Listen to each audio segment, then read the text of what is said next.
Well, June, I guess we're going to talk about growing up here. Right. And I have some super stories about growing up in Pineville. When I was a little girl, down on Main Street, there was a drugstore.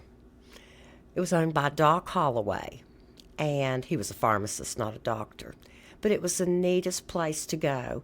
They had the old fashioned soda fountain with the milkshakes and booths set up, but you could sit at the counter and drink your milkshake. And when we were little, it was a safe place to grow up. So we used to go to town when we were 6 or 7, and they had a magazine rack with all the new comic books. Now, the owner of the drugstore was my neighbor, and he knew we were under that magazine rack. We read every comic book without buying it. The teenagers would sit on the courthouse wall and just visit with each other. They weren't doing anything bad, but most of the boys had long hair at that time, and people were wearing peace symbols, and I only sat on the wall once, and my dad happened to drive by. I never got to sit on the wall again.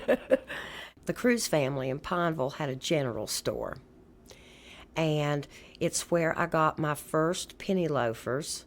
It's where Mother bought her groceries. My dad bought tools from them. They delivered diapers to new mothers. It was just great.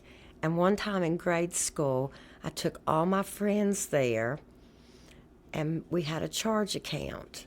I didn't have permission to use it, but I let all my friends get candy out of the candy counter, and we put it on my mom and dad's bill. I never did that again. It was a one-shot deal. Yeah.